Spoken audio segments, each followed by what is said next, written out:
오늘 우리가 함께 묵상할 하나님의 말씀은 시편 32편 6절에서 9절 말씀입니다. 말씀의 은혜를 나누기 전 먼저 카리스를 준비해 주시기 바랍니다.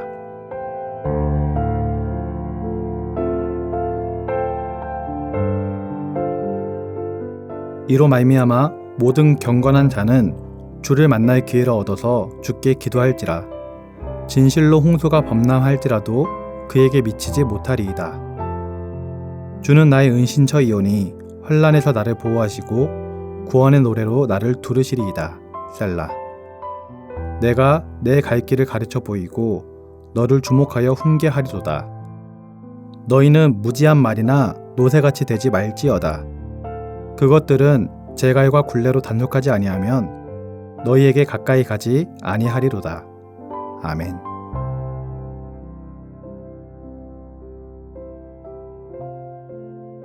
오늘 본문 9절을 보면 너희는 무지한 말이나 노새같이 되지 말지어다.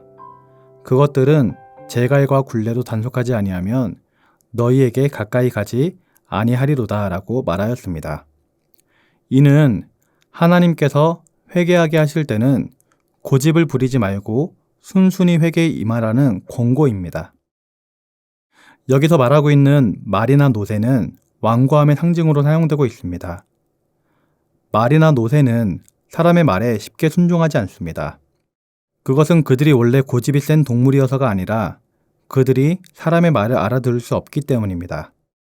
그래서 사람들은 말이나 노새를 활용하기 위해서 그 입에 자갈을 물리거나 굴레를 씌워 그들을 다스립니다. 때로는 채찍을 사용하기도 합니다. 다윗은 너희는 무지한 말이나 노새같이 되지 말라고 권고하고 있습니다. 하나님의 뜻에 순순히 순복하라는 것입니다. 다시 말해 하나님께서 회개하게 하실 때에는 회개를 하라라는 것입니다. 하나님은 당신의 백성이 죄를 범하면 그냥 버려두지 않고 다양한 방법으로 죄를 깨닫게 하심으로 회개케 하십니다. 그것은 성령의 감동을 통한 것일 수도 있고 양심의 가책을 통한 것일 수도 있으며 목회자의 설교를 통한 것일 수도 있고 다른 사람의 책망을 통한 것일 수도 있습니다. 중요한 것은 이럴 때 성도는 하나님의 뜻에 순순히 순복해야 한다는 것입니다. 그래야만 큰 대가를 치르지 않고 죄의 문제를 해결할 수 있는 것입니다. 그러나 만약에 하나님이 죄를 회개하게 하시는데도 불구하고 마음을 완고하게 하여 끝까지 회개하지 않는 사람이 있다면 사정은 완전히 달라지게 됩니다. 하나님께서는 당신의 뜻을 굴복시키기 위하여 자갈과 굴레를 사용하시는 것입니다. 다시 말해 환난과 고통을 통해서 우리로 하여금 하나님의 뜻에 굴복하게 만드시는 것입니다. 아무리 완고한 사람이라도 환난이나 고통을 당하면 겸손하게 되고 결국에는 회개하게 되며 하나님의 뜻에 굴복할 수밖에 없게 됩니다. 사사시대의 이스라엘 민족은 하나님 앞에 죄를 범하였습니다. 하나님을 버리고 바알과 아스타롯을 섬기며 우상 숭배를 하였습니다. 그러면 화가 나신 하나님께서는 진노하셔서 이스라엘 백성들을 혼내셨습니다. 주변 나라들을 사용하여서 이스라엘 민족을 치시는 것입니다. 그러면 그때 되어서야 이스라엘 민족은 정신을 차리고 하나님께 회개 기도를 합니다. 혼나고 나서 고통 가운데 하나님을 찾는 것이죠. 그러면 하나님께서는 구원자 사사를 세워주셔서 이스라엘 민족을 구원해 주십니다. 이 패턴이 사사 시대를 통틀어 7번이나 반복됩니다. 이스라엘 민족이 죄를 짓고 하나님이 화가 나시고 진노하신 하나님이 혼내시면 이스라엘 백성들은 심판을 받아 괴로워하고 그 가운데 돌이켜 회개하면 그 기도를 들어 하나님께서 구원자 사사를 보내주셔서 구원해 주시는 이 패턴이 7번이나 반복되는 것입니다. 참으로 미련한 모습입니다. 혼난 적이 있으면서 똑같은 죄를 또 지으니 얼마나 미련한 것입니까? 사사기 2장에 보면 이렇게 나와 있습니다. 나도 여호수아가 죽을 때에 남겨둔 이방 민족들을 다시는 그들 앞에서 하나도 쫓아내지 아니하리니 이는 이스라엘이 그들의 조상들이 지킨 것 같이 나 여호와의 도를 지켜 행하나 아니하나 그들을 시험하려 함이라 하시니라. 하나님이 이방 민족들을 진멸하지 않고 내버려 두시겠다라는 겁니다. 그 이유가 무엇입니까? 이스라엘 민족들이 하나님의 도를 지켜 행하나 아니하나 지켜보다가 잘 지켜 행하지 아니하면 그 이방 민족들을 통해서 이스라엘 민족들을 치시려는 그러한 계획을 하나님께서 갖고 있었던 것입니다.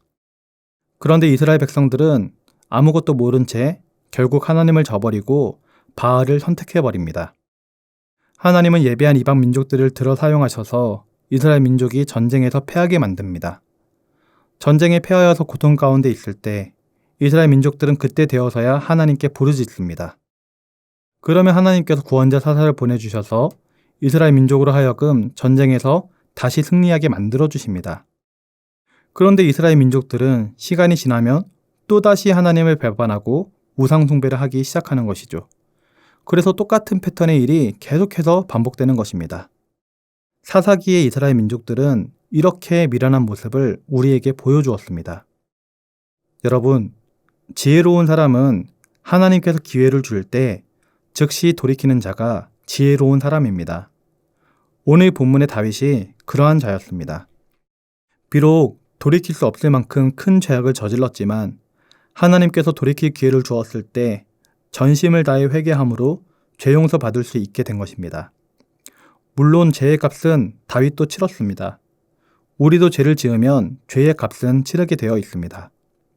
그러나 중요한 것은 죄의 값은 치르더라도 하나님께 돌아가야 한다라는 것이죠. 사랑하는 성도님들은 혼난 후에야 비로소 돌이켰던 이스라엘 민족들처럼 되지 말고 다윗처럼 그 즉시로 회개하여 하나님께로 돌아올 수 있기를 바랍니다. 그래서 하나님께 새롭게 부어주시는 참된 평안과 안식을 누리는 사랑하는 성도님들 모두가 되시길 주님의 이름으로 기도드립니다. 기도하겠습니다. 사랑의 하나님 아버지, 이스라엘 민족들은 하나님께 혼나고 나서야 하나님을 찾았던 것을 기억합니다. 우리는 이스라엘 민족들처럼 미련한 모습을 보이지 않기를 소원합니다. 주님, 우리에게 돌이킬 수 있는 영어 허락하셔서 하나님께서 회개하게 하실 때에는 고집 부리지 말고 온전히 하나님의 말씀 가운데 회개하며 나아갈 수 있도록 인도하여 주시옵소서. 오늘 하루도 죄와는 멀어진 삶을 살게 하시고 우리가 주님 안에, 주님이 우리 안에 거하는 복된 삶을 살게 하옵소서. 감사를 드리며 예수님의 이름으로 기도드립니다. 아멘.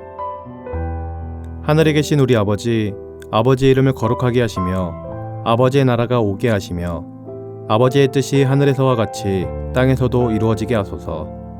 오늘 우리에게 일용할 양식을 주시고 우리가 우리에게 잘못한 사람을 용서하여 준 것 같이 우리 죄를 용서하여 주시고 우리를 시험에 빠지지 않게 하시고 악에서 구하소서. 나라와 권능과 영광이 영원히 아버지의 것입니다. 아멘.